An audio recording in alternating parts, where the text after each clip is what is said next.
peeps! Andy here, and today I have another book haul for you. So I've been on a book buying marathon lately, and in fact I will have another book haul for you soon because I already purchased 3 more books. I know, I don't know what my problem is, it just keeps happening. But I have a few other things to show you besides books too from my birthday. So these are new purchases from the last, I don't know, few weeks. And let's just jump in. Oh crap, I'm missing one. What did I do with that one? What even one was that? Did I read it? Oh, yes I did. Okay, let me go grab that one and then I'll, 1 second. We got him. Don't worry. Oh, eating my hair. All right, let's begin.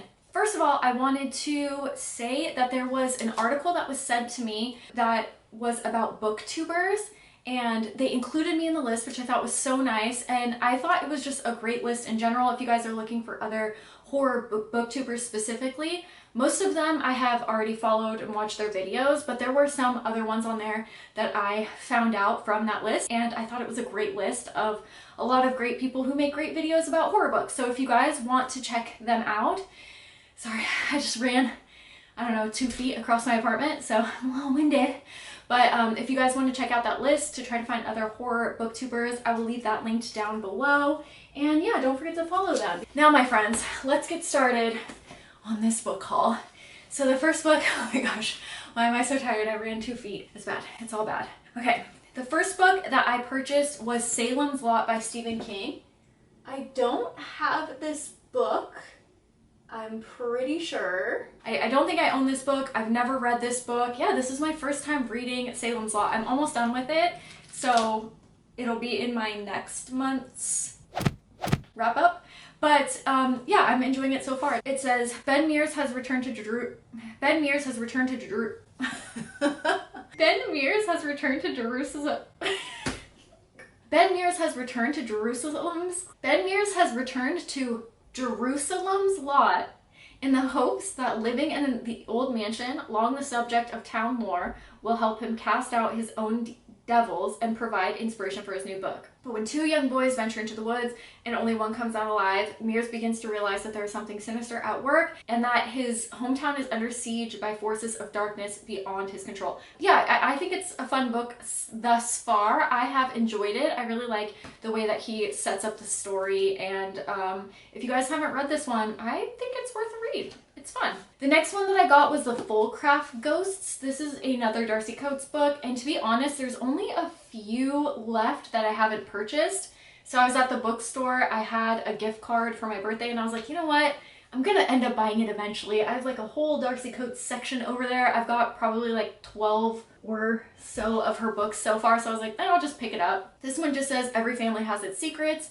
When their mother is hospitalized, Tara and Kyle are sent to stay with their only remaining relative. Their elderly grandparents seem friendly at first, and the rambling house is full of fun nooks and crannies to explore. But strange things keep happening. A bedroom remains locked at all times, doors slam and curtains shift when no one is inside, and there are whispers of a sister who drowned, who drowned in a lake long ago. Something is being hidden away, kept safely out of sight, and the children can't shake the feeling that it's watching them. When a violent storm cuts off their contact with the outside world, Tara and Kyle must find a way to protect themselves from their increasingly erratic grandparents and from the ghosts that haunt the Fullcrafts' house. But can they ever hope to escape the unforgivable secret that has ensnarled their family for generations? So this is actually interesting because it seems like the protagonists are children in this book, which has not happened so far in a Darcy Coates read. So that'll be interesting. And then the next one that I got here is Spiral by Koji Suzuki. So if you guys haven't checked out the Ring video that I just posted, I'll leave that linked down below, or you can just go back a video. The first Ring book is freaking weird. It is one of the weirdest horror books I've ever read in my entire life. So this is the second to it. It's Spiral, and there are actually 6 of these. And so I'm hoping they get increasingly more weird as they go. But this just says, Dr. Ando, who has yet to recover from his son's death at sea, conducts an autopsy on an old friend who has died under unusual circumstances. The corpse, that of a cynical philosopher, Professor Ryuji Takayama, has something to tell him, and Ryuji isn't the one who chooses to make a reappearance in this story. I think Ryuji is the friend of the protagonist in the first Ring book, if I'm not mistaken. It says, you don't know what the ring is yet. The term of the curse of the videotape undergo a jaw-dropping reconfiguration in this novel. The horror master's stunning reinvention of his own best-selling tale. Spiral is written as a standalone work. For Ring fans, it's a sequel that redefines the work. Hopefully it's just as weird as the first one. I don't know. We will find out, and I'm hoping to read all like 6 of them or however many there are to make an entire video on them because man, that was such a weird story. The next thing that I got, this is actually really cool. I'll leave all links to the books down below. I don't know if I'll be able to find this one. I'll try, but this is just a a journal, but it's has like, you know, little anatomy things on it, but it's just an empty journal. But I thought it was so freaking cool, and this was given to me for my birthday, and I think that it's one of the coolest journals I have, so I'm really excited to use it. Isn't that amazing? Hopefully you can see it. But there's, you know, like hearts and muscles and eyeballs and brains and I don't know what the fuck that is. Intestines and spinal cord and all sorts of fun stuff. I think that is this your inner ear? I don't know, it's been a long time since I've taken an anatomy class, but I just thought that this was a really awesome journal. So I got that for my birthday, which I was really thankful for. This one, my friends, is Ray Russell's Haunted Castle and Complete Gothic Stories.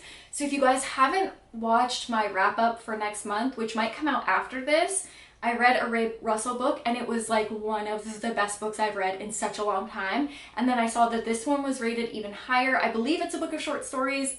Did I already say what it's called? Haunted Castles and the Complete Gothic Tales. And so I was like, I have to pick this up. I have to. I found it at the bookstore and I was like, yes. It says, Gothic Castles is a definitive, complete collection of Ray Russell's masterful Gothic horror stories, including the famously terrifying novella trio of Sardonicus, Sagittarius, and Sagittarius. The characters that sprawl through haunted castles are frightful to the core. The heartless monster holding 2 lovers in limbo, the beautiful young noble woman journeying down a damned road toward depravity, the man who must wear his fatal crimes on his face in the form of an awful smile, engrossing, grotesque, and completely entrancing. Russell's Gothic tales are the best kind of dreadful. So I'm so excited for this, and yeah, keep an eye out for my wrap up so you can hear about that Ray Russell book that I read. And then the next one that I got was Kurt Vonnegut's Mother Night. And here's my Kurt Vonnegut section here. But I read another Kurt Vonnegut movie book last month, which again you'll see in my wrap up, and then I did a little bit of research and this one had a higher rating, so I was like, oh, I gotta find this one. It says, Mother Night is a daring challenge to our moral sense. American Howard W. Campbell Jr., a spy during World War II, is on trial in Israel as a Nazi war criminal, but is he really guilty? In this brilliant book, rife with true gallows humor, Vonnegut turns black and white into a chilling shade of gray with a verdict that will haunt us all. So this one sounds really freaking interesting. I'm not going to recommend Kurt Vonnegut's book to everyone because his work is so freaking weird, and I feel like it's for a specific type of reader, and I can't even tell you what that type of reader is. All I can tell you is I absolutely adore his work. I love everything that he's written. I think there's only been one book that I've read from him that's kind of gone over my head and I haven't really fully comprehended. I think that was Cat's Cradle. But if you guys are interested in checking out his work, I would suggest look at The Birdie, because that's a book of short stories and it's not as weird as his full-length novels are. But at the same time, I also feel like you don't really get a sense of his work through that either. Like, you just gotta dive into one of his books and just experience the weirdness for yourself. But I'm really excited to read that one.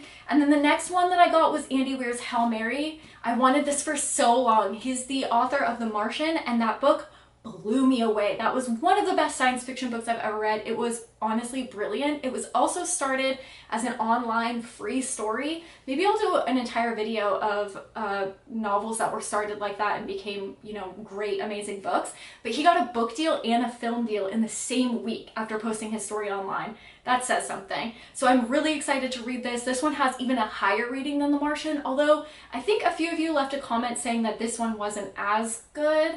So I don't know, we'll see, but I'm super stoked to read it. It just says, a lone astronaut, an impossible mission, an ally he never imagined. Ryland Grace is a sole survivor on a desperate last chance mission, and if he fails, humanity and Earth itself will perish. Except that right now he doesn't know that. He can't even remember his own name, let alone the nature of the assignment or how to complete it. All he knows is that he's been asleep for a very long time and he's just been awakened to find himself millions of miles from home with nothing but 2 corpses for company. Holy crap, this sounds so good and creepy and terrifying and fun so far. His crewmate's dead, his memories fuzzily returning. Rylan realizes that an impossible task now confronts him. Hurtling through space on a tiny ship, he must puzzle out an impossible scientific mystery and conquer an extinction-level threat to our species. And with the clock ticking down to the nearest human being light years away, he's got to do it all on his own. Or does he? Project Hail Mary is a tale of discovery, speculation, and survival to the rival The Martian, while taking us to places it never dreamed of going.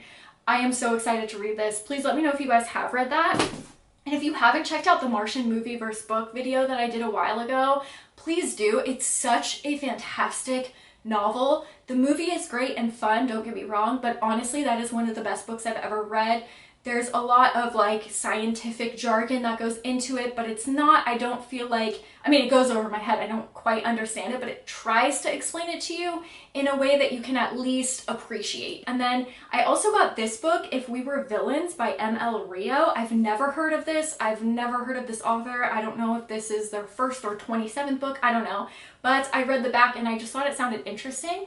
It says, enter the players. There were 7 of us then, 7 bright young things with wide, precious futures ahead of us. Until that year, we saw no further than the books in front of our faces. On the day Oliver Marks is released from jail, the man who put him there is waiting at the door. Detective Colburn wants to know the truth, and after 10 years, Oliver is ready to tell it. A decade later, Oliver is one of 7 young Shakespeare actors in Delature Classical Conservatory, a place of keen ambition and fierce competition.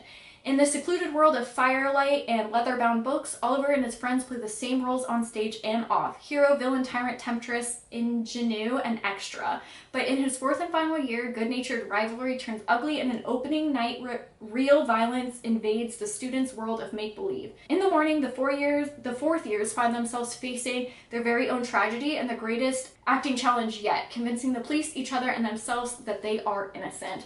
So I just thought this sounded really freaking unique. I don't know anything about it, but I will keep you updated once I read that. And then I also got, I got this for my birthday. I wanted to show you too. One second. My friend got me this blanket, which I thought was so cute. It's just a cute little ghost face and then a little horror thing. I think it says something at the bottom. It says scary, movie, and chill. So I thought that was so cute, and it's honestly one of the softest blankets ever. So yeah. He got me that. Oh, and he got me a shirt too. This isn't horror, but I feel like I gotta show it to you. One second. Okay, and then he also got me this shirt. It's a Blanche Devereaux shirt, and it just says, eat dirt and die trash. The Golden Girls shirt. This is now my favorite shirt in the entire world. And he didn't even know, if you follow me on Instagram, I would have shown you that I got this cup from my mother-in-law for Christmas. And he didn't know that I got this cup, and now I have it in shirt form and I can wear it everywhere. I love the Golden Girls so much. So I know that has nothing to do with horror, but I just thought it was hilarious and I had to show it to you.